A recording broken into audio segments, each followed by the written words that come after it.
Hola, hello. Laissez-moi dans mon coin, je suis méfiant. Laissez-moi dans mon coin, je suis méfiant. Laissez-moi dans mon coin, je suis méfiant. Laissez-moi dans mon coin, je suis méfiant. Je vous retrouve aujourd'hui pour une vidéo qui va à nouveau parler du SOPK parce que c'est un sujet qui me concerne toujours. C'est un sujet qui sera toujours d'actualité pour moi, donc je vais en parler régulièrement. Je vous disais, j'ai récemment eu une nouvelle expérience en fait avec la spécialiste qui me suit depuis l'année dernière, celle qui m'avait diagnostiqué. C'était une très mauvaise expérience que j'ai eue cette fois-ci. Je m'y attendais un peu, du coup je vais vous raconter. Du coup ce qui s'est passé c'est qu'en fait la dernière fois qu'on s'est vu c'était en décembre l'année dernière et je devais prendre un traitement de 6 mois, donc une pilule hyper dosée en hormones pour voir ce que ça allait donner sur mon corps, sur mon humeur, sur mon SOPK, enfin voilà. Et après on allait pouvoir peut-être penser à plein de choses, à des opérations. Et du coup, donc j'y vais et tout dans l'optique de me dire que cette fois-ci ça va peut-être pouvoir m'apporter des solutions, que la pilule que j'ai pris pendant 6 mois ça n'a rien changé à ma vie, que ça n'a pas marché, etc. Mais je me dis, elle c'est une spécialiste, elle va forcément m'apporter une solution, elle va forcément essayer de me tirer vers le haut parce que jusque là elle a été super gentille et qu'il n'y a pas de raison que cette fois-ci elle fasse le contraire. Du coup en fait j'y allais avec l'attente de trouver une solution. Je repartais pour moi normalement avec une nouvelle ambition, avec des nouvelles idées, avec un nouveau truc à tester, enfin bref plein de choses pour essayer d'améliorer ce fucking SOPK. Et pas du tout en fait, ça s'est vraiment passé tout l'opposé de ce que j'aurais pensé. Je suis repartie, je chialais toutes les larmes de mon corps, etc. Donc je vais vous raconter ce qu'elle m'a blablaté cette tarée. Oui, d'habitude elle est hyper gentille, mais là elle m'a vraiment très déçue. En gros quand je suis arrivée, du coup je lui ai expliqué que moi mon but c'était aujourd'hui de trouver une solution pour perdre du poids, vraiment, parce que dernièrement j'avais fait énormément d'efforts autant dans le sport, etc. Je me suis donnée comme je m'étais jamais donnée dans le sport. Et j'ai aussi essayé de faire des efforts alimentairement parlant, etc. Donc je lui ai dit, voilà, de décembre à mars, donc après on était confinés, de décembre à mars, j'ai fait 7 heures de sport par semaine, donc 2h30 tous les 2 jours, hyper intensif. À chaque fois c'était 1 heure de cardio, 1h30 de cardio, 1 heure de muscu, donc ça faisait quand même beaucoup de sport par semaine. C'était un kiff, j'adore faire du sport, etc. Et vraiment, tout ça pour moi, c'était, enfin, dur physiquement, très dur physiquement, dur mentalement. J'ai essayé de faire du mieux que j'ai pu pour pouvoir perdre du poids vraiment. J'ai vraiment donné de ma personne. Je me suis dit que comme j'étais sous pilule, peut-être que mon corps était un peu régulé et que ça me permettrait de perdre du poids plus facilement. J'espérais en fait que cette pilule, elle m'apporte plein de choses, qu'elle m'apporte une stabilité dans mes humeurs, qu'elle m'apporte une stabilité aussi dans mon poids, qu'elle me permette peut-être de perdre du poids, qu'elle allait peut-être m'aider à un développement corporel, enfin plein de choses en fait. Et cette pilule elle a rien fait du tout, au contraire. Bon, elle a été complètement inutile, j'étais tout aussi changeante au niveau des humeurs, mon poids, j'ai pris du poids, enfin ça n'a rien fait de positif sur mon corps, ni sur mon mental d'ailleurs. Et du coup quand j'ai été la voir, donc je lui ai expliqué ça, je lui ai dit voilà, moi je me suis donnée à fond, vous m'avez dit de faire du sport, j'ai fait du sport, vous m'avez dit de bien manger, j'ai bien mangé, vous m'avez dit qu'il fallait que j'arrête de fumer, parce que ça vous vous en rappelez, hein, que j'arrête de fumer. J'ai arrêté de fumer pendant 9 mois, j'ai repris il y a 1 mois. Du coup je lui ai dit voilà, vous m'avez dit de faire ça, j'ai fait et quoi? Et le résultat il est où? Et en fait elle a été très dure dans ses propos. Elle m'a dit oui en fait, enfin elle a dit un peu n'importe quoi. Elle m'a dit oui, vous savez votre corps en fait à force de lui infliger des régimes, vous avez juste fini par le fatiguer. À l'heure actuelle votre corps c'est comme une chaudière. Quel médecin dit ça? Votre corps c'est comme une chaudière. J'ai l'air d'une chaudière, connasse. D'ailleurs, vous avez mis le thermostat à 0, elle m'a dit, et en fait, à force de faire des régimes, vous l'avez fatigué. Du coup, maintenant, pour des dépenses quotidiennes comme n'importe qui, par exemple lever les bras, marcher, bouger, enfin voilà, c'est des dépenses minimes qu'on fait tous les jours. Elle m'a dit, vous dépensez 10 fois moins d'énergie que quelqu'un d'autre. Même si vous faites le même sport que quelqu'un, que vous mangez comme les autres, que vous faites tout comme les autres, eh bien vous ne maigrirez pas. Donc suite à ça, je la regarde un peu dévastée, je lui dis pardon, enfin en fait c'est quoi, enfin ça sort d'où ça, mon corps c'est une chaudière, je vais pas maigrir. Je dis en fait c'est quoi la solution? Forcément, tu m'apportes des problèmes, apporte-moi une solution. Désolée, je m'énerve.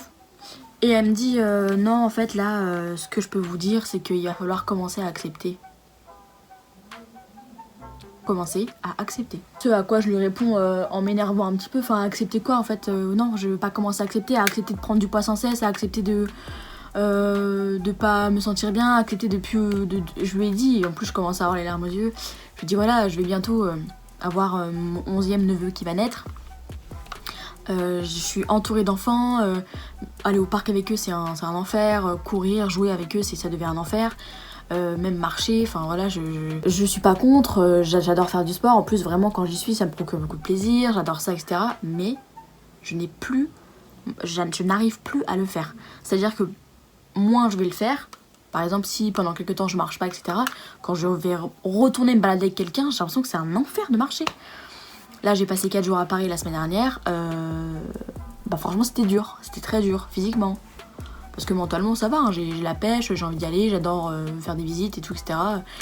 Mais c'est un enfer. Et du coup, elle me dit oui, je comprends bien et tout ce que vous me dites, malheureusement j'ai pas de solution à vous apporter. Donc moi je lui dis écoutez, moi je m'étais un peu renseignée pour une opération bariatrique. Voilà, j'ai l'impression que c'est un peu mon ultime option. En me disant si je me fais opérer de l'estomac et que j'arrive à perdre du poids grâce à ça, peut-être que par la suite j'arriverai à stabiliser mon poids ou à continuer d'en perdre. Enfin j'en sais rien, j'ai l'impression que tout est erroné de toute façon, tout ce que j'entends. J'ai l'impression qu'il n'y a rien qui pourra me sauver. Voilà, clairement j'ai l'impression que dans 5 ans je meurs à cause de mon surpoids. Parce que là on parle pas de léger surpoids, on parle de tous les ans prendre facilement 10 kilos. Facilement, j'entends. Parce que depuis je l'ai appris, j'essaye de faire attention, mais ça ne m'empêche pas de prendre du poids quand même.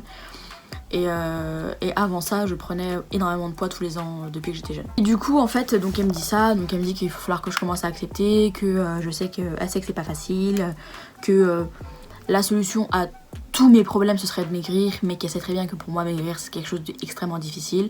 Comme je vous ai dit, tous les sports que j'ai fait, etc., en 4 mois et demi, j'ai perdu peut-être 2 kilos. Forcément, j'ai déjà repris, j'en ai même repris le double. Il y a un moment où je comprends pas où est-ce qu'on essaye de m'emmener. En fait, j'ai l'impression qu'il y a rien en fait.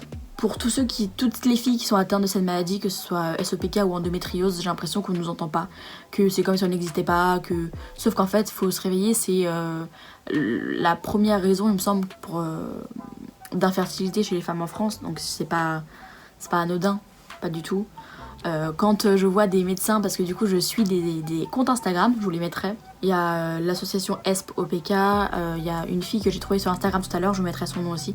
Il y a beaucoup de témoignages et en fait quand je vois des médecins qui disent aux filles, oui, enfin des gynécos en carton de sa grand-mère, les gynécos qui sont en train de dire oui, c'est pas une maladie de façon SOPK, ça pourrait être pire, vous pourriez venir d'apprendre que votre mère s'est fait tamponner par une voiture.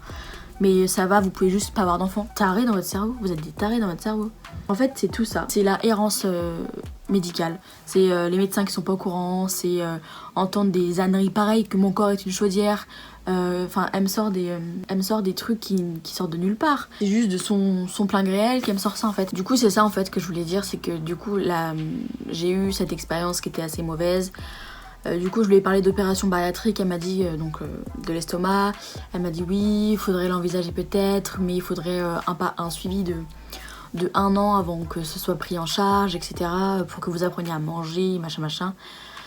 Je lui ai dit du coup très clairement, j'ai écouté, avant qu'on me diagnostique, j'ai vu des nutritionnistes, j'en ai vu quelques-uns quand même, peut-être bien 4-5. J'ai vu des nutritionnistes, j'ai suivi des chaînes qui parlaient que d'alimentation, ma mère m'a acheté énormément de livres concernant l'alimentation, mes sœurs sont très renseignées, enfin l'alimentation c'est quelque chose qu'on connaît. Du coup je lui ai dit voilà, je sais manger, voilà par exemple là on est en plein été, les 3/4 de mes repas se composent de salades, que ce soit la salade verte accompagnée de protéines, accompagnée de laitage, accompagnée de glucides, enfin voilà je sais manger correctement. Je lui ai dit voilà je sais, j'ai pas besoin de voir quelqu'un pour m'apprendre à manger, je sais le faire. C'est dur à appliquer, je suis d'accord, etc. mais je sais manger. Elle m'a dit oui, bon bah dans ce cas-là, faudrait continuer, etc. Mais vous savez, je vous conseille quand même de manger en très petite quantité, parce que du coup, vous voyez bien que vous prenez facilement. En fait, elle m'a complètement pété le moral. Complètement, c'est-à-dire que je suis repartie, je pleurais. J'étais toute seule à son rendez-vous parce que ma mère n'était pas dispo.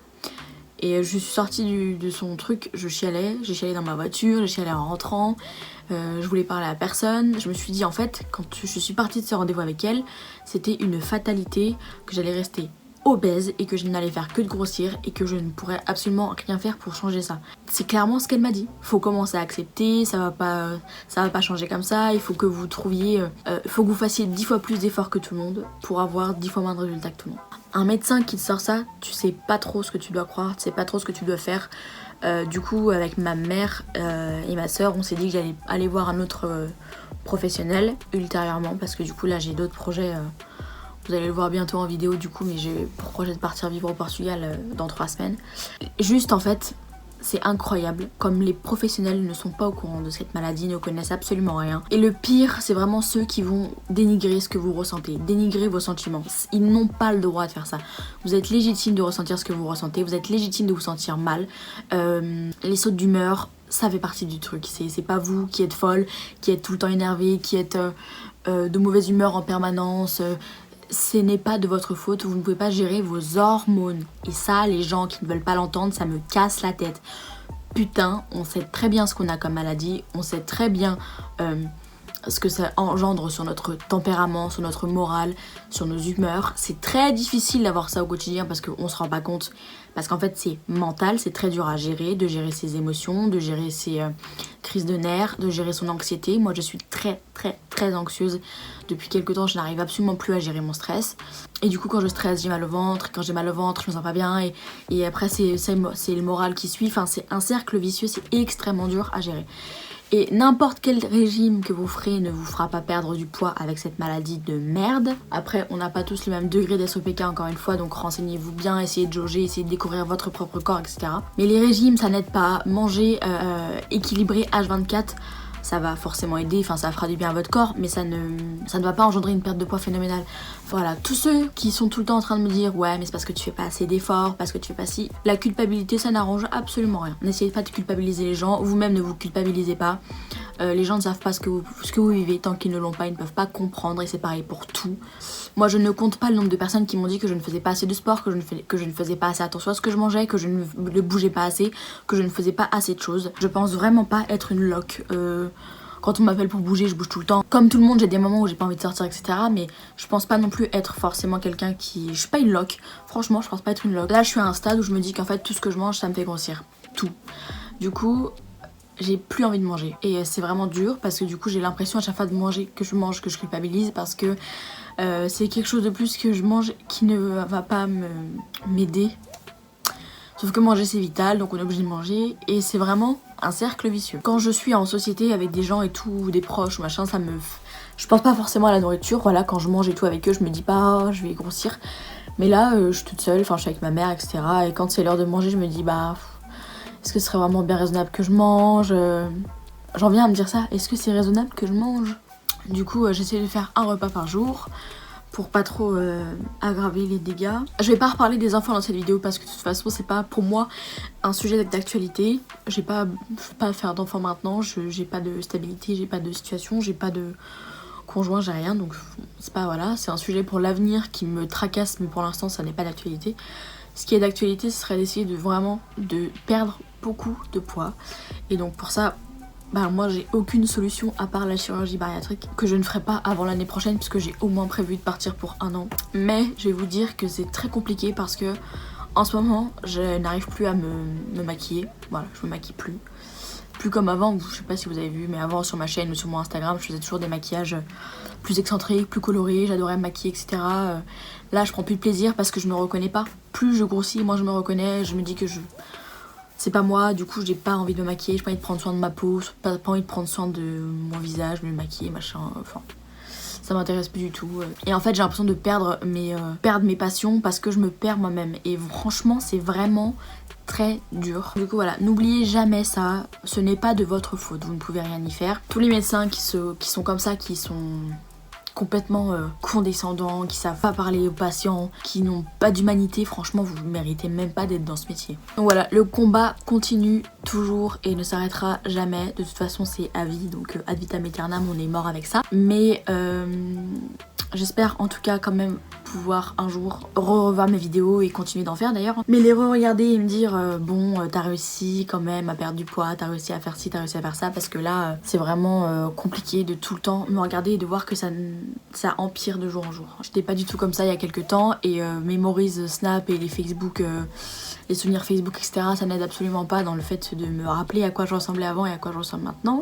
Donc j'ai repris à fumer il y a pas longtemps parce que en ce moment c'est trop. Je suis dans une période de stress intense parce que comme je vous dis je m'en vais à l'étranger et que je me dis que là-bas ce sera une nouvelle vie, un nouveau départ. Peut-être que je serai moins stressée, peut-être que j'aurai moins de pression familiale, moins de pression sociale. Pression familiale surtout, hein, pas forcément sur la maladie ou le poids, etc. mais sur un ensemble de choses que j'aurai plus de véhicule, donc ce sera l'occasion de prendre les transports et de marcher et de faire beaucoup plus de sport au quotidien, d'aller faire les courses à pied, d'aller faire tout à pied, etc. Ce sera vraiment pour moi un nouveau départ et puis être ailleurs, prendre l'air, changer d'idées, changer de tout, essayer d'oublier un peu tout ce qui se passe ici. Voilà, ne lâchez pas, je sais que c'est compliqué, on est ensemble, on est toujours ensemble et si vous voulez me parler sur Insta, il n'y a pas de souci, je vous mets mon Insta à la fin de la vidéo. Écoutez des podcasts, renseignez-vous sur les groupes sur Insta, les groupes sûrement sur Facebook aussi. Vous n'êtes pas seul, vous n'êtes pas un cas isolé. On va ensemble essayer de faire découvrir cette maladie à toute la terre, à tous les médecins, à tous les spécialistes. On va essayer de creuser pour découvrir comment on peut aider à ça et comment on peut résoudre tous les petits soucis du quotidien qu'on a avec ça. Donc voilà, je vous dis à la prochaine les filles et portez-vous bien. Bye bye. Ce que j'écris c'est violent mais marrant. Posé à la tête comme en Thaïlande. Les Yankees pour moi c'est des pharaons.